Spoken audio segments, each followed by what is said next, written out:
Order! Order! You are an incorrigible delinquent at times. Behave yourself, man!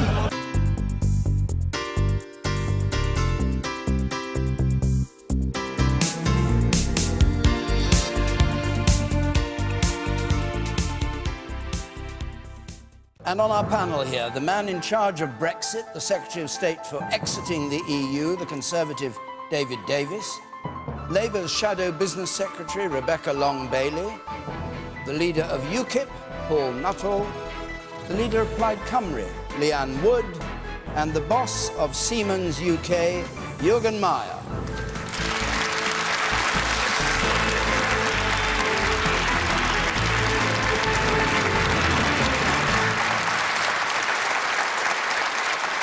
Thank you very much.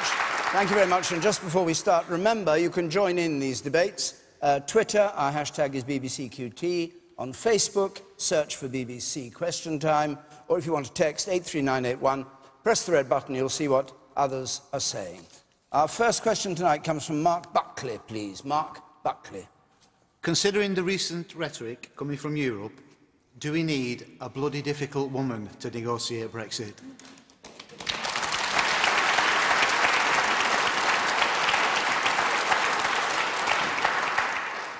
Well, before we come to the politicians, Jürgen Meyer, do we need a bloody difficult woman to negotiate Brexit?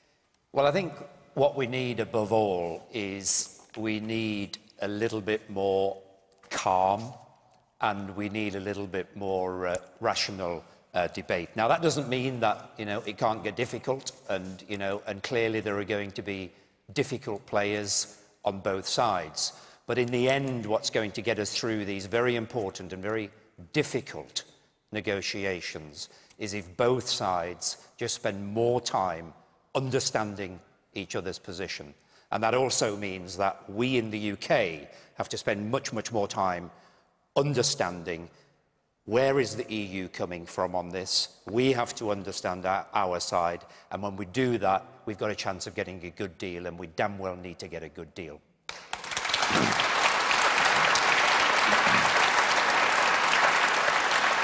So as an outsider to this, was the Prime Minister right to say on the steps to the BBC that the next person to find out she's a bloody difficult woman would be Jean-Claude Juncker? I mean, was that a sane, sensible thing to say, or was that provocative in the way you don't want to see the negotiations conducted? Well, the way that I see it is we're in an election, and we've had a week where emotions just ran a little bit high, and I guess, it is to be expected that at this point you get a bit of positioning. That's what you get in tough negotiations, but I'm pretty confident that, when we, after the elections and we get into the real debate, I think it will be what's right for the country, not what's right for your own political party, and we'll get some calm and we'll get some proper debate, I hope. Rebecca Long-Bailey. Well, look, I think the displays that we've seen over the last 48 hours have been very worrying, suggesting quite an unstable approach taken by the Prime Minister. What's even more worrying is that she was using the EU as an electioneering tool, one of the biggest decisions this country has had to make. And even more worrying than that were the comments that we'd heard had been made by Juncker. He said that at the recent meeting she wasn't fully briefed. Apparently Angela Merkel had said that she lived in another galaxy in terms of the things that she was putting forward. But ultimately, what we need to see now is a government that puts collaboration and patriotism at the heart of our Brexit negotiations so that they get a deal for the many, not the few, and turn us into a tax haven, which is what the threats that we've had from Philip Hammond. And we also need patriotism in terms of British industry. We want to see the government giving industry the tools that it really needs to succeed. For example, we asked the government to provide support for reshoring UK supply chains to make sure that manufacturing was brought back to this country and it brought down costs for businesses here. But the government seems intent on offering bespoke deals to one or two businesses and leaving the rest to rot. Now, that is not a real industrial strategy. We asked them to plug the skills gap, to make sure that businesses had the skills and we had a high-skilled workforce ready to go, but they cut the adult skills budget by 1.36 billion. OK, before we get into too many details, we'll come to some of that, but let's just deal with the question of attitude. and the Prime Minister said she's a bloody difficult woman, quoting what Ken Clarke said about her. Would Jeremy Corbyn be a bloody difficult man negotiating Brexit? Well, I think you need to have a mixture of being very robust and pursuing the needs that your country has, alongside an air of winning friends and influencing people, shall I say. And Theresa May certainly hasn't displayed the charisma that we need to negotiate our way through these talks. Okay. David Davis. Well, let's go back to the start of this. There was a dinner. I was at the dinner. I'm not going to tell you much about it because it was supposedly private, but there was at the dinner. And what came out afterwards was not a leak.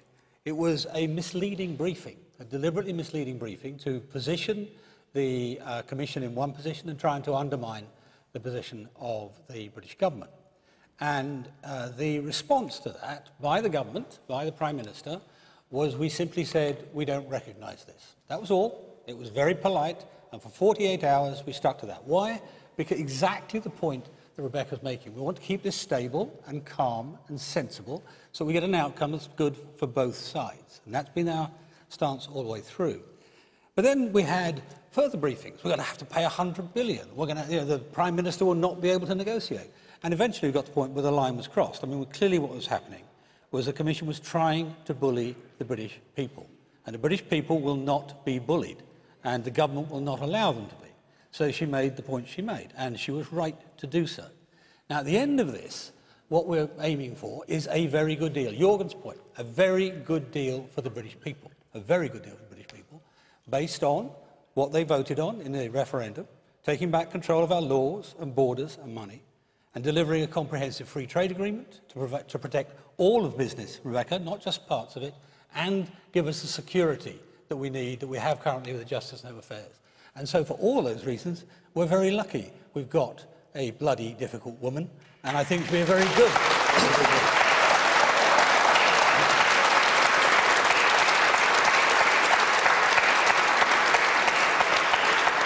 A lot of hands up. Let me just hear from one or two members of our audience before we go. Yes, you were there. Me? Yeah.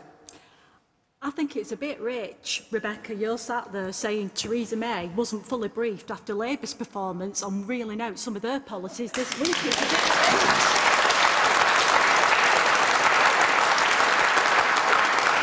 Okay, and you here on the right. It just seems to me she said that phrase as a device in the general election to make sure all the people that want Brexit and want a hard Brexit vote for her. She's not said that device to actually help us negotiate with the EU. Right.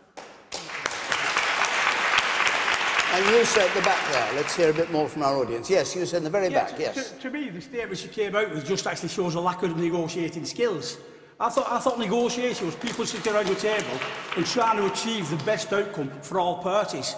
She's adopting Donald Trump's tactics. And we know what Donald Trump does to negotiate. He goes and drops a big bomb on somebody.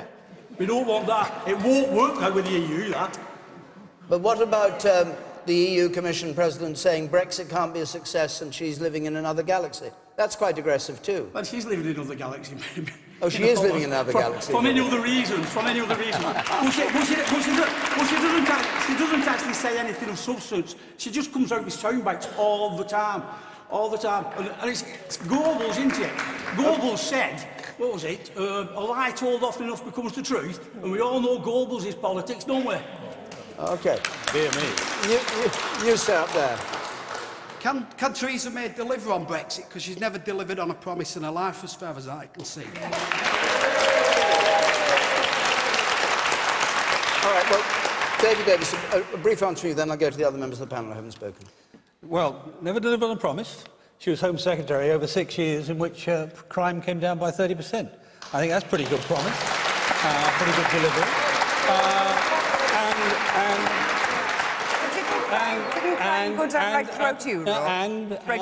Wait a minute. And the point about the negotiating, the man was saying up there, you know, you have to accept in this process that there will be difficult times. I've said it a dozen times in House of Commons. There will be times in this when it will get tough, when they will try to test out our patience, our willingness to play the game. The real skill in negotiations is finding the area where both sides benefit, what Jürgen does every day in his business, where both sides benefit. Well, that's what we've done. We've said we want the European Union to succeed. We've said we will be a good European citizen, even though we're not in the European Union. We've said we want a free trade deal to help everybody, not just the one. That's what a good negotiator does, and that's what we're going to deliver on. Leanne Wood. Thank you. Leanne. I think this was more to do with the election than to do with the EU negotiations, and I think it's irresponsible to use something like this, as big as this and important as this, as an election issue. Well, of course, she said they were trying to interfere in the British election. Well, do you think that? I don't accept that, if I'm honest. I think that she's trying to approach this with quite an aggressive attitude. It's the wrong attitude. It's not the attitude that's going to get the best deal. She needs to be much more open-minded, and I think this is quite an English nationalist approach. And Rebecca talked earlier about the need for patriotism. Well, it's quite clear that Theresa May is speaking on behalf of England. That's clear to me. That's why she's 10% ahead in Wales, then? Huh? Well, she's the leading party in Wales is now the Conservative Party. Well, if you're referring to a poll that came out recently, let's wait and see the next poll, because there are big questions as to the veracity. Let's wait and see the result, even better. Yeah, OK. Let's wait and see the result tonight after the local elections, shall we? But if we're talking about patriotism, we've got Theresa May speaking on behalf of English nationalism, the SNP speak on behalf of Scotland. What Wales needs now is someone to speak on behalf of Wales. We've been ignored and neglected as a country through all of this process, and it's vital now that in this election, Wales sends a large team of Plaid Cymru MPs to Westminster to defend the Welsh national interest, because at the moment our needs are getting completely ignored in all of this. Okay. The woman there in blue. When you say Theresa May, she's a bloody difficult woman, all she's doing is a smokescreen to bring in more austerity. If she does win the general election, it's going to be more cuts, more austerity. And everybody will vote for that. And privatisation as well. Paul Nuttall. Remember the question Mark asked. Do we need a bloody difficult woman to negotiate Brexit? Well, on Theresa May's record, I would say that she's a failure, actually. You look at her record as Home Secretary. This was the Home Secretary who said that she would get the numbers of people coming to this country down to the tens of thousands. Last year it was a city the size of Newcastle upon Tyne. So her record isn't that great. What we do need is someone who will go into these negotiations and actually prepared to walk away. Walk away if we don't get the deal we want. Because frankly, no deal is better than a bad deal. Now, you're quoting her, aren't you? When you say that? No. That's what she said.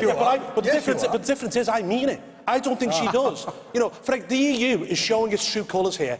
Within a space of 48 hours, our divorce bill went from 50 billion to 100 billion. OK? Now, they're on dodgy legal ground with this anyway, but we shouldn't be paying a divorce bill into an organisation whereby we have given it, in membership fees alone, 183 billion since 1973. We've got 9 billion tied up in the European Investment Bank. We own some of the EU's real estate. They've got 156 billion pounds worth of real estate across Europe. We should not be paying any divorce bill to this organisation. Let's remember who we are. We're Great Britain. We're the 7th largest economy in the world, and the Prime Minister should go into these confident that she can get the best deal possible. Fine.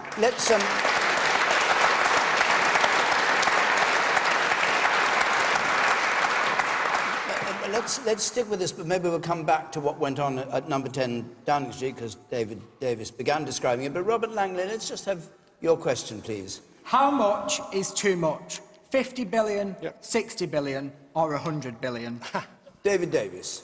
Well, they're all too much.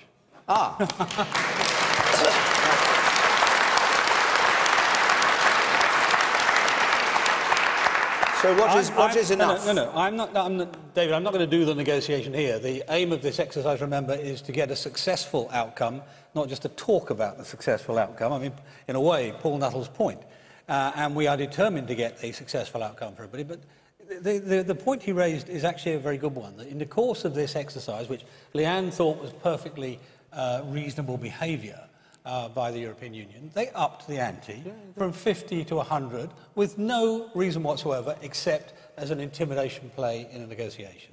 So we're not going to get into debating that. We're going to say that we want to talk about free trade, because that's beneficial to both sides. The history of the European Union is trying to make other countries pay for the privilege of trading with them, when free trade is beneficial to both sides. Remember, they sell 290 billion to us, we sell 230 billion to them. So Paul's right, we have a strong hand, that's where we start.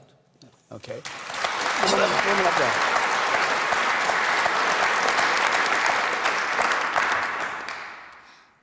I find it laughable that the Conservatives are commenting on the Brexit campaign and commenting on how much we have to pay to exit the European Union, when they were the ones who actually said, this is how much money we're going to give back to the NHS, and the result of that, where is that money, David?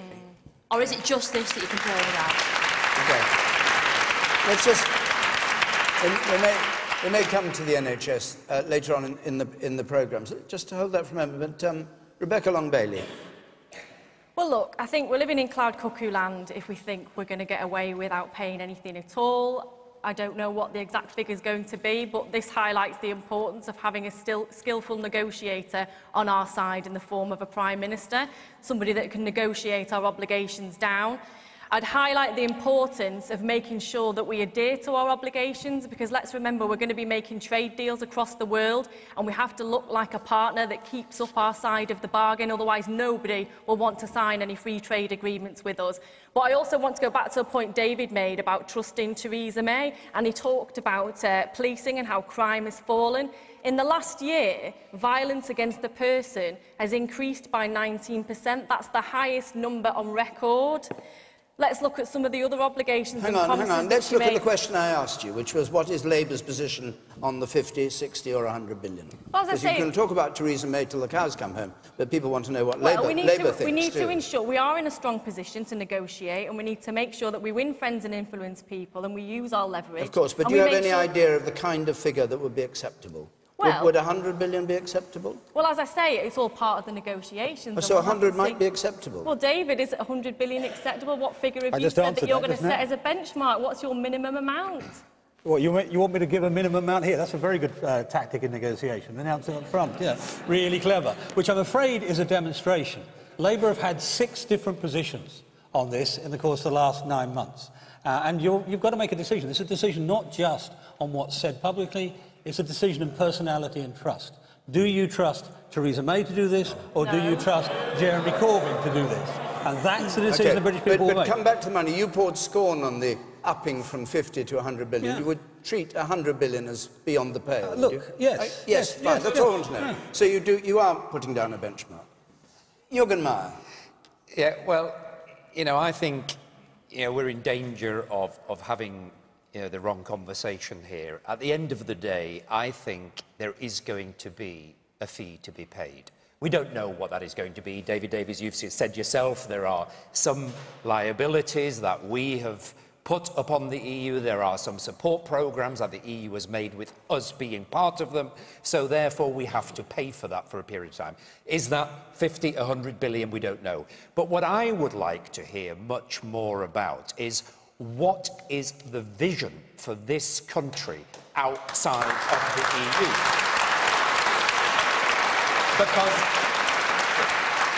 Because once we have decided what that vision is, it might just make the fact that we have to make some contribution a little bit more palatable. For example, we definitely do want to continue to have a relationship with the EU about security. We probably want to have a relationship about climate change. We probably want to continue to participate in some research programmes. I am not here arguing any way that we want to stay part of the single market, but there are certain areas. So let's have a vision for those, describe them, and then we can get onto a conversation of how much we really owe. Okay.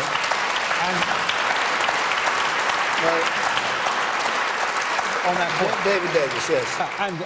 And Jürgen is exactly right. And that's something that Theresa has made very plain. The vision here is a global Britain, a Britain that trades with the whole world. Remember, nearly 60% of our trade now is with other parts of the world, most of which we don't have a free trade agreement with. So in the next few years, we are going to be developing the basics of free trade agreements with the fastest growing parts of the world. You know, the Indian subcontinent, Asia, Oceania, the areas where actually Wales is selling most of it. But don't forget that 44% of our trade is still with the EU, at the moment, vitally important to our British businesses, and we need to find a way to get a good deal. And that's the point. That's the point about the comprehensive free trade agreement. It's designed to protect what we have whilst freeing us up to actually develop markets everywhere else in the world. And we have a fabulous advantage. We've got the English language, we've got the culture, we've got the Commonwealth, all the things on our side. So there's a real vision for a great future for this country if we negotiate this properly. Okay.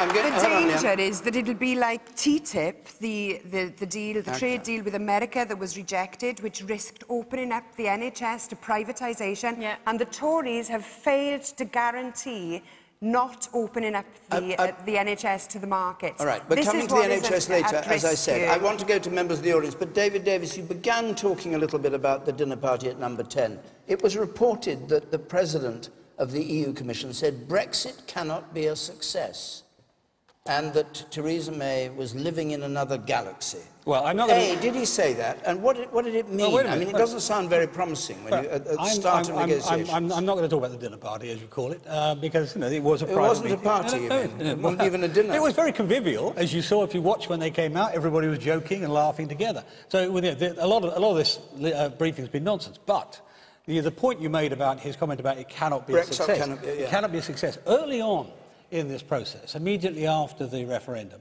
there was talk about punishing Britain.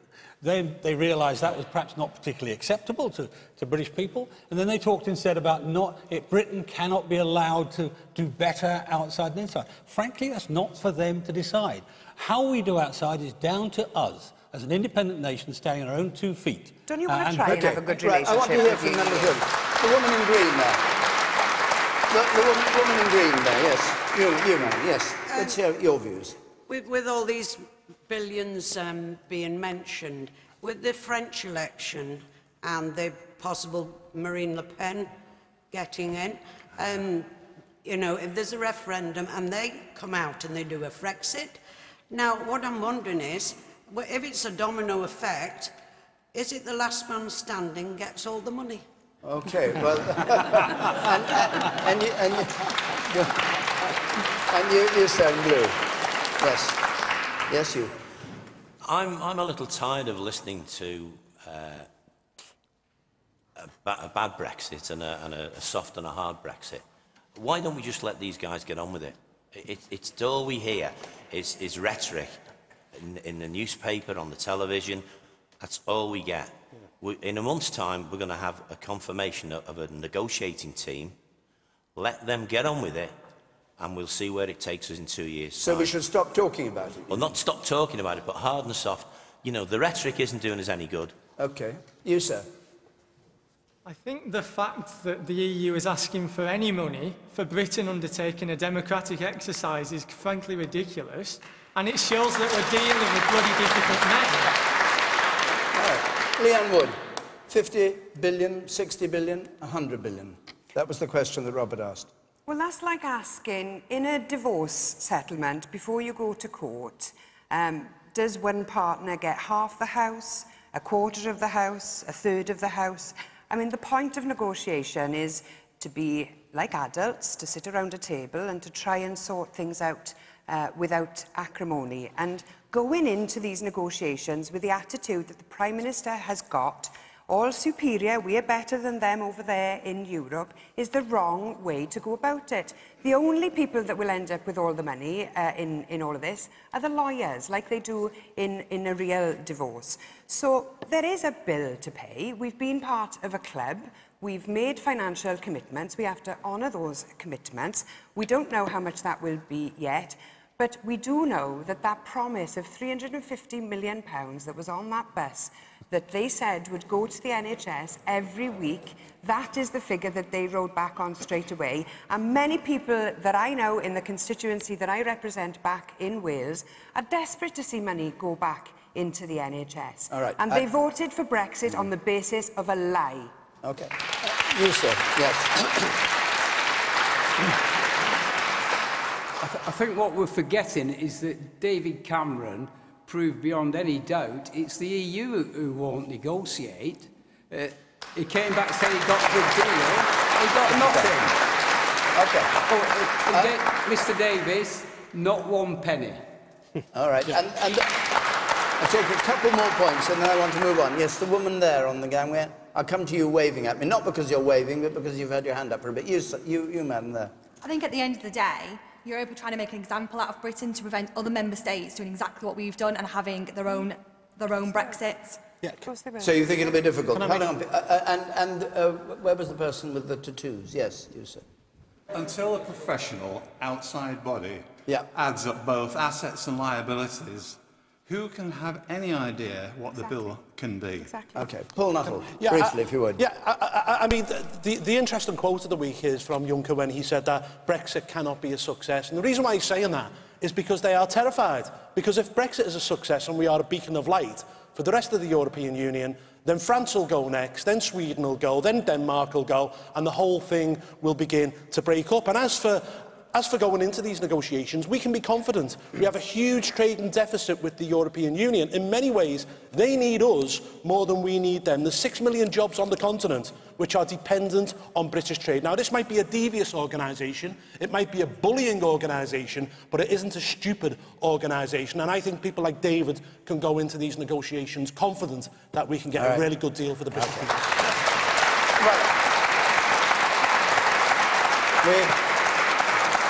We've had questions on other topics. I want to go on to some of them. Just to say before I do, next week we're going to be in Edinburgh, and the week after that we're in Norwich.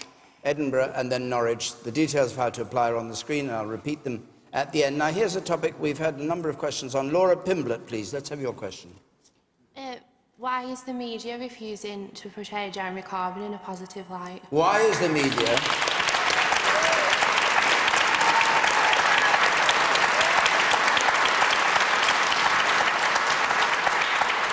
In case you missed it, why is the media refusing to portray Jeremy Corbyn in a positive light? David Davis.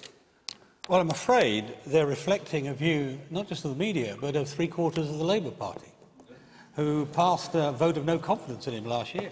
My own opposite number, Keir Starmer, who's the shadow Brexit secretary, resigned last year, and the words he gave were because he didn't think that Jeremy Corbyn could provide the leadership to negotiate a decent deal on Brexit.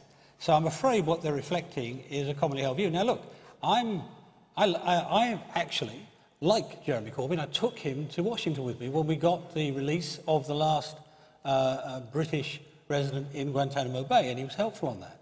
But I'm afraid in terms of actually leading a country, in terms of delivering on a government, in terms of making decisions, Brexit alone, 6 different positions in 9 months, he simply hasn't proved able to do the job, and that's what the media reflects. Look, Laura, what's your complaint, Laura, about the media? Nobody's listening to his policies, and all the Conservatives seem to be doing is like portraying him in a negative light. They're not doing their own thing, they're just abusing him. And is that the papers or radio, television, everything? Just a lot, isn't there? There's nothing. Nothing else? Jürgen Mayer, what do you... Well, you know, I'm in business, and my role is not to take political sides. You know, I see my role as working with whichever political party to help create a strong British economy. You know, I think Jeremy Corbyn is clearly a man of strong conviction.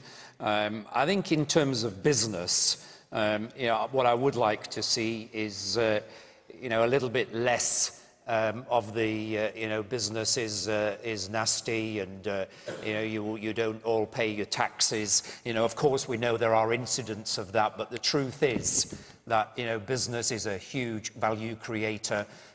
We pay, actually, as business, when you take our corporation tax, national insurance, all those tax, 3/4 of all of the taxes raised by the country is generated through business.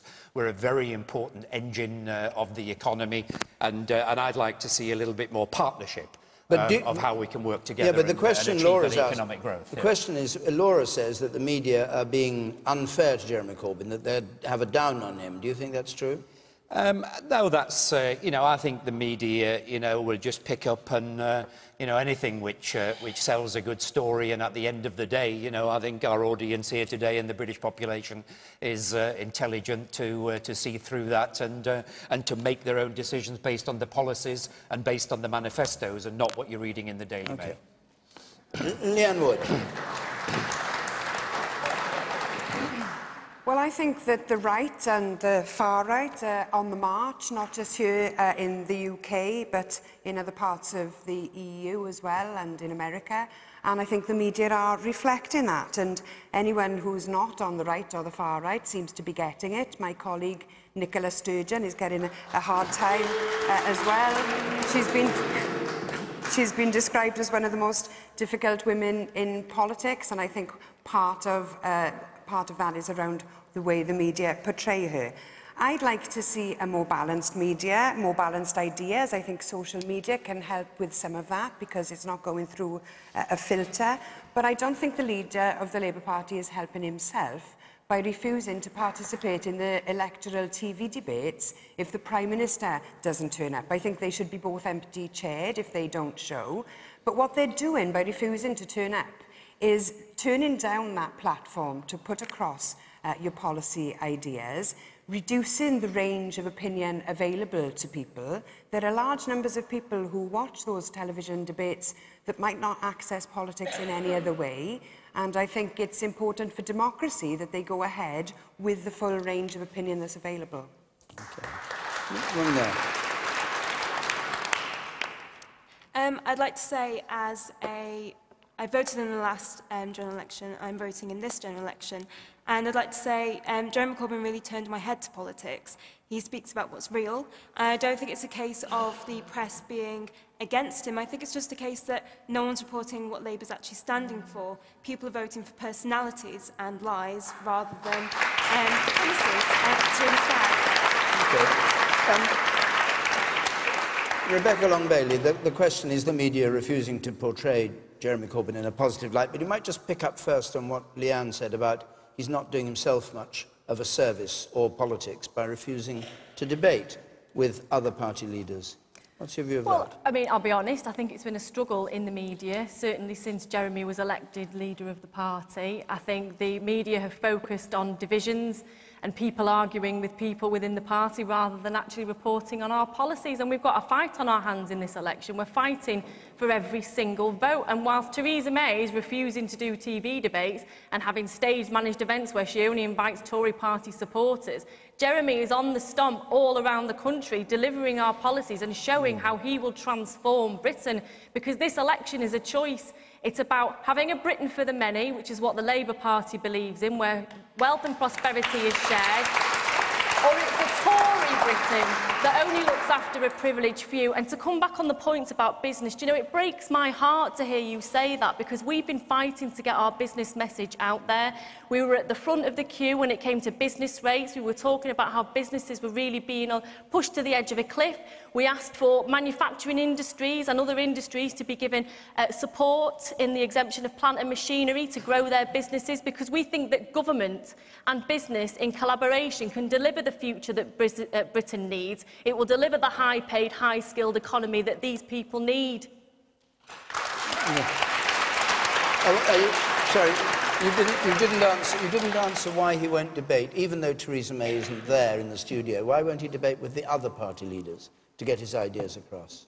Well, I think Jeremy, having Theresa May taken the decision that she's taken, he felt that it was necessary to go out and meet the people and develop his policies and discuss them with the general public and try and get his message out. It's not one or the other. You can do the two. I'll be doing both.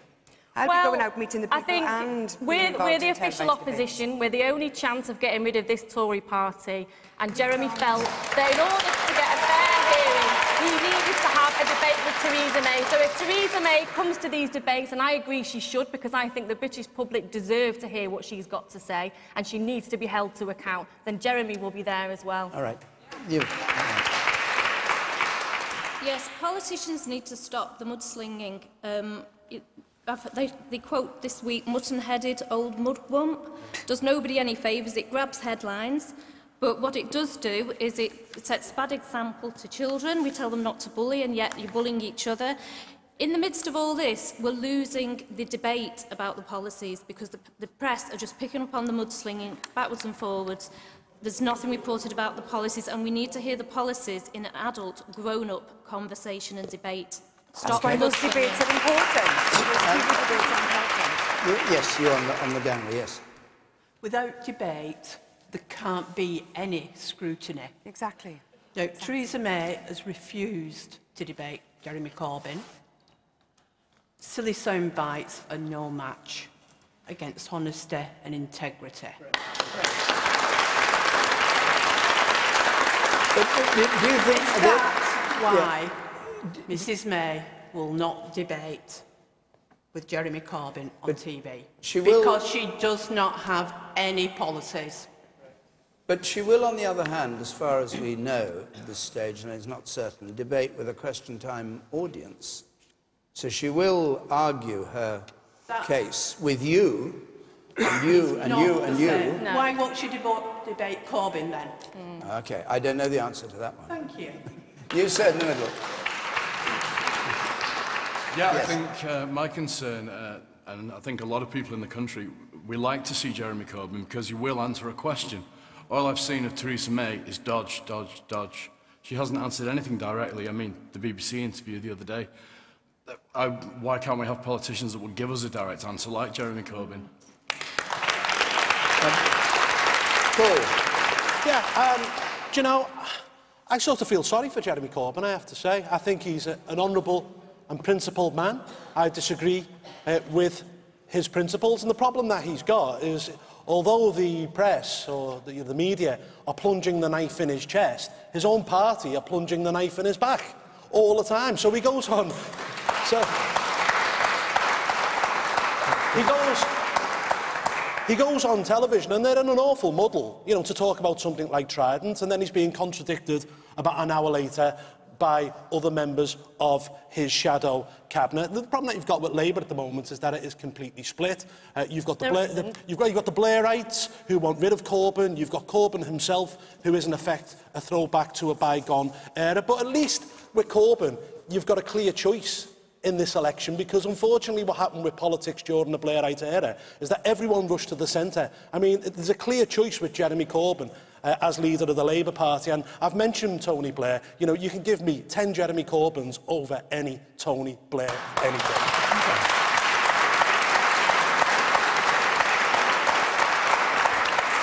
We've got many more questions. Let's go to another one. Wendy Doherty, please. Wendy Doherty. The use of food banks has dramatically increased under this Tory government.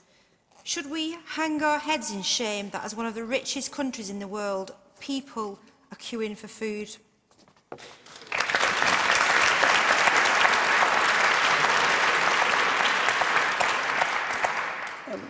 Jürgen, would you like to start on that?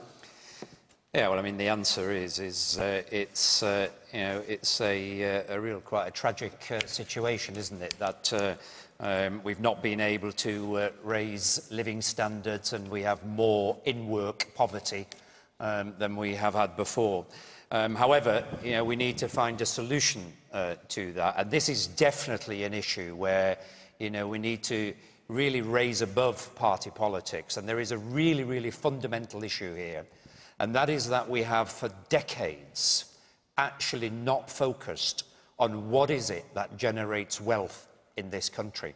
And one of the key things that generates wealth is manufacturing, it's high technology industries, which export, which create high-value jobs, which creates productivity, and through those mechanisms, we can actually raise wages, we can raise living standards. And we have not had a strategic approach for that.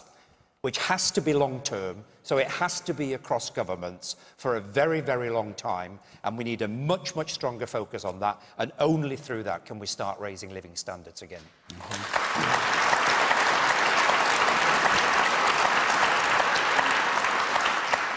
Wendy Doherty, David Davis, put it very vividly. Shouldn't we hang our heads in shame that in one of the richest countries in the world, people are queuing for free food? Nobody is comfortable with the idea of using food banks. Do something about it. Wait a minute. Let me pick up on Jürgen's point, because he has a point that in the Western world we have to think much harder, be more agile about encouraging business, encouraging wealth creation.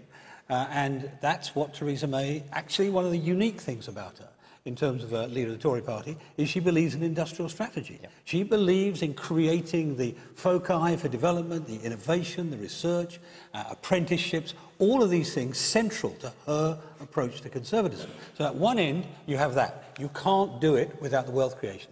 At the other end, the thing that brings people out of poverty is not, at the end of the day, welfare, it's jobs, it's work. It's getting out to do a job, it brings self-respect, it brings money, and we've got 2.8 million more people in work today than we had when we came into power. The highest level of employment ever in our country, and the lowest level of unemployment for over a decade. Okay. For over a decade. All right, and with it, the living wage. All right, when the Prime Minister appeared on Andrew Marr's programme, he quoted to her the Royal College of Nursing, saying that nurses were even turning to food banks, employed nurses were even turning to food banks. And her reply was, there are many complex reasons why people... What did that mean? Well, presumably people go to food banks because they're hungry. People have short-term cash issues, I mean, all sorts of things. The complexity of individual people's lives is important, you know. So, of course, she was right. But that doesn't mean it's something you want to seek. The main reason that people are going to food banks is because there are delays with paying benefits, and there have been changes to social security with the pernicious Tory welfare reforms, which have cut money to people with disabilities. They've cut money to the children whose parents have been bereaved. They've cut money to any third or fourth or fifth child in a family unless the mother can prove that she was raped when that child was conceived. And if we give the Tories a bigger mandate in this election, we can see this get even worse. There'll be more people in food banks. We've got to stop them. About industry being the main way of us avoiding the use of food banks. However, what happens when those people using the food banks are your public sector workers, where industry isn't necessarily the answer? We seem to have stopped caring, firstly, about those that need caring for, and secondly, for the people that care for those people. And we seem to have no answer to that currently, what we're going to do. OK, you said in the third row. I haven't visited a food bank before, but I have known people that have. And the vast majority of them that do go for free food smoke, drink and have Sky television. And that is the truth. Some people use food banks who are in work. Who took it? Somebody disagreed with him here. Who was disagreeing? Oh, you're disagreeing. Are you up there? OK, you disagree. Far away. I totally disagree. Last night I travelled through Wigan town centre to Hindley, and I saw 10 people sitting in doorways, obviously not watching Sky. The benefit system, as we all refer to it, is the main reason people are falling out of society and living on the streets. There's been an exponential increase in homelessness, and it's a purposely aimed policy, and you are partly responsible. It's on purpose, you say, to achieve... Can you give me another explanation? I'm asking your explanation. Well, I'm telling you, it's a purposely designed policy of creating more dismay and discomfort. And this man is not an unintelligent man, and he knows what's going on. You want to answer that? Well, I'm just astonished. I mean, the party that introduced the living wage, which is actually raising people's wages, The party that creating a welfare system that's trying to give people incentive to get back to work. And work is the answer, I'm afraid, at the end of the day. How do you explain the homelessness? People standing up for themselves. That's a really good and point, so, of course, there's a homeless problem, and we have to deal with that too. It's growing. And we've been building more houses to help with that too. 313,000 houses in the last few years. Why is it growing then? Because that's what we have to do. Rebecca Long-Bailey. Well, look, we're in Wigan tonight, and I'm sure many of the audience members have read the famous book, The Road to Wigan Pier by George Orwell, where in the 1930s he travelled across the country to see how people, often in work, were living in destitution. There's a group of people recreating his footsteps, and recently they visited a Staffordshire food bank. And in that food bank, they met a man who walked 7 miles every day to work. He was on a 0-hours contract, often turned away and had to walk all the way back home again. He was 50 years of age, and he'd spent 15 years fighting for Britain in the armed forces. He'd given his life to this country.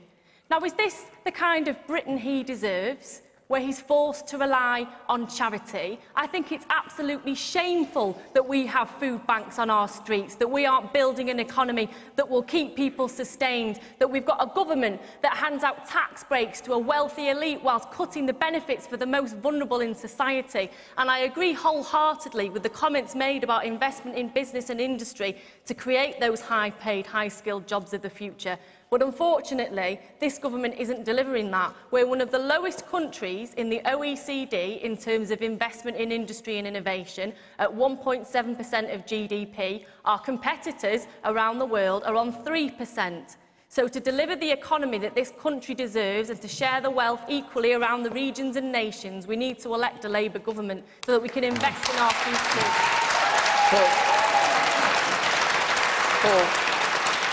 Paul Nuttall. Yeah, I mean, quite clearly there is a problem with homelessness in this country. There's lots of issues surrounding why people end up homeless, mental health issues. There can be issues around alcoholism, drugs, but obviously people being put out of work as well. Clearly, there isn't enough houses in Britain. The problem that we've got is that we've had a massive population boom, and that does go back to the issue of how many people come to this country. But equally, we haven't built enough houses over the years. We need a real council house building programme. We're not building enough. And you know, we're sitting here in Wigan tonight. This is part of my constituency. I'm an MEP for the North West. And I just feel as if we've been left behind, because everything in this country, all of the money, everything gets spent in London. What we want to see is not only real devolved power, but devolved finance as well. You know, the Tories had this northern powerhouse, or this industrial strategy. It's complete codswallop. What we need to do is ensure... I'll give you an example, just before I finish. In London, they're spending £5,000 per head on infrastructure. In the northeast of England, it's about £400. We need to get the money out of London. We need to get it out to places like the northwest of England. Okay. I'll take just one point from the woman in the third row there, and then we'll go on to another question. Yes, Mew. The issue with food banks, and you say it's about job creation, you say it's about industry. Surely this is just going to get worse, because with artificial intelligence, jobs in the service sector now are going to be impacted. Anything that's repeatable, a robot can do it. Jürgen? Yeah, well, you really raise a very good point here, and this is exactly why we need a much stronger focus on investing in innovation and R&D. Because actually my calculation is that as long as we invest very well, we can actually create more jobs than we displace through the implementation of these technologies. But we have to, with that, create the new industries. We have to create, instead of having the manufacturing jobs, it will be jobs who are writing software, who are creating the artificial intelligence. We have to create new jobs in technologies like additive manufacturing. Here in Wigan, there are some companies which are creating brand new textiles in a new textile industry. And more of that can create more jobs, highly paid jobs, more tax income, which will pay for more welfare if we need it also. Okay. I said I said earlier on, when it was briefly mentioned by one or two of you, that we'd come to the NHS, which we will. Rebecca Crabtree with a rather different take on the usual questions we get on the NHS. Rebecca. As a portrayed saviour of the NHS, how does the Labour Party plan to combat an NHS culture of wastage, inefficiency and poor management structure?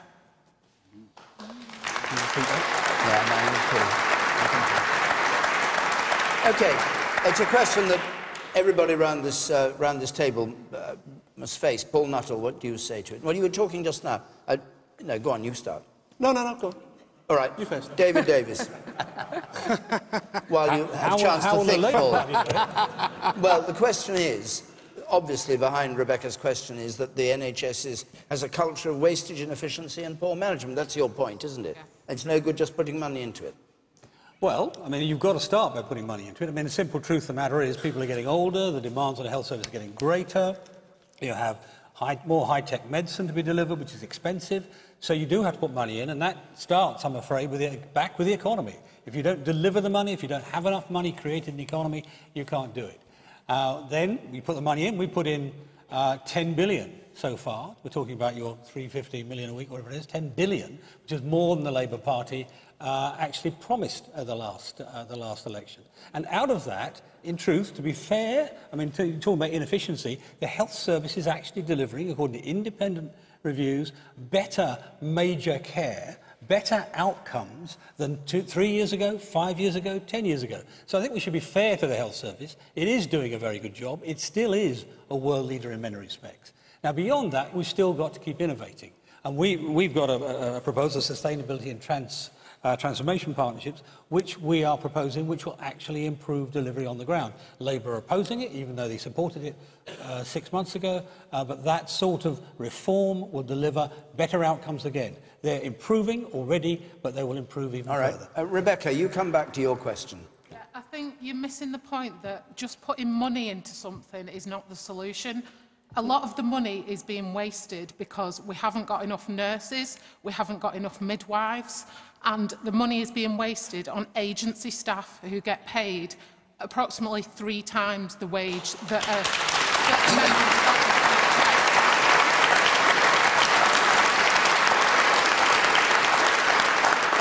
Can I just say that is what I mean about inefficiency in the NHS. It's not run like a business.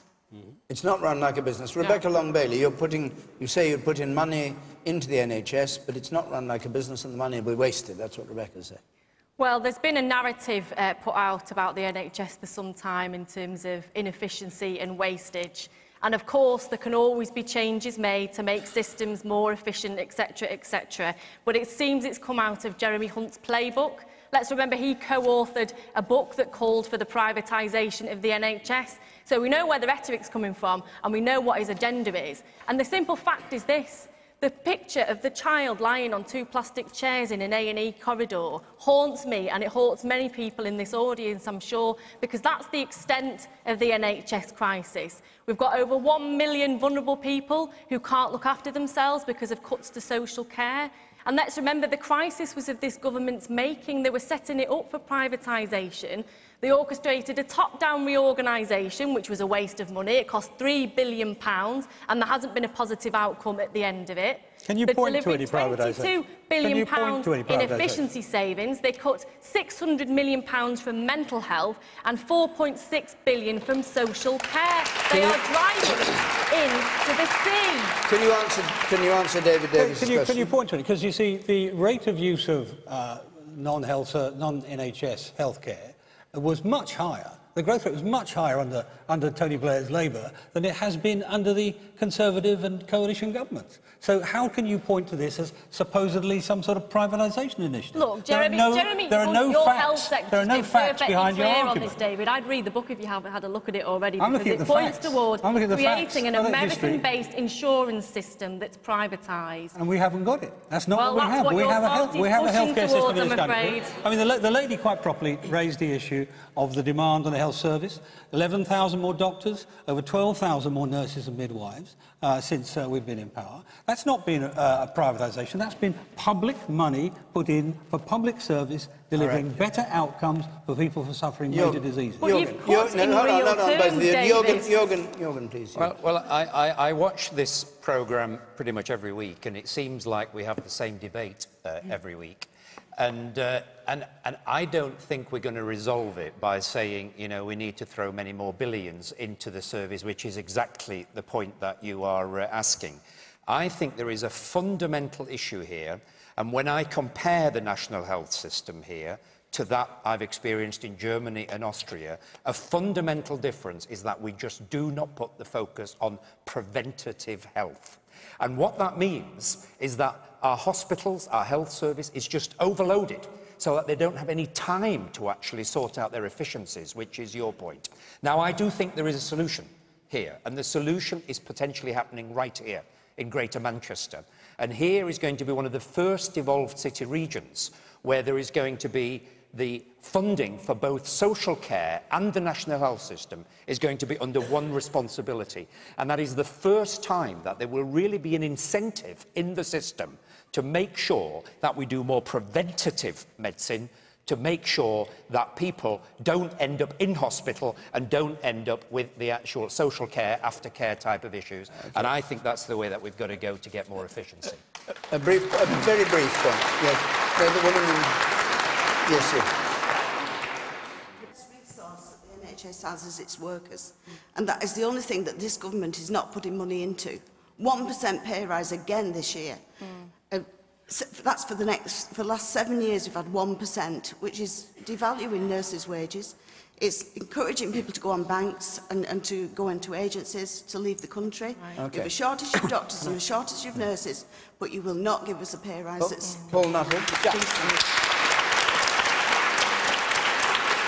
By my clock, we only have a couple of minutes left. So if you I mean, the first thing that you could do, which is just complete common sense, is merge social care and healthcare. Because, you know, in January, there was 1 million people who were lying on hospital beds who couldn't leave because they had nowhere else to go. It's insane. The problem that we've got is that when Labour came to power in 1997, we were spending 33 billion a year on the NHS. When they left, we were spending 99 billion. The problem is they stuffed the NHS full of pen pushers, bureaucrats and managers. OK? Leanne, stop the ball, because Leanne. He wants to privatise the NHS. Hang on. He said in the past he wants to privatise the NHS. Our NHS needs defending. It is at risk of privatisation. It has been underfunded. I agree with the points that have been made about staff. There is waste in terms of agency staff and locums, and what needs to happen is investment in staff.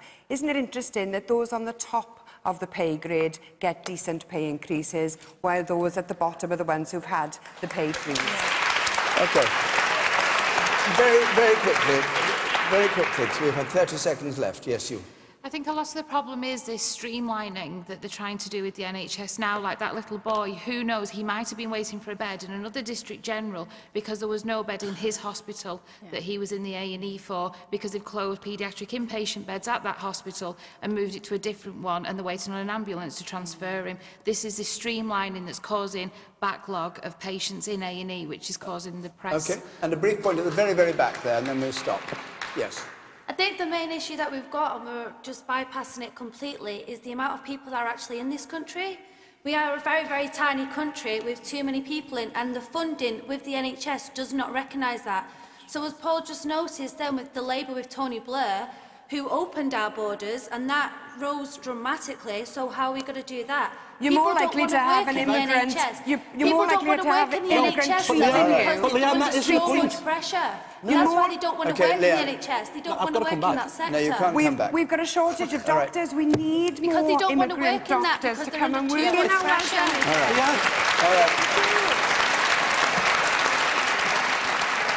As Jürgen said, we're always debating this on Question Time, and as so often we run out of time before we've been able to get right through everybody who's got their hands up, and apologies to those of you who wanted to speak on that, but our time is up. I've been getting away with it all.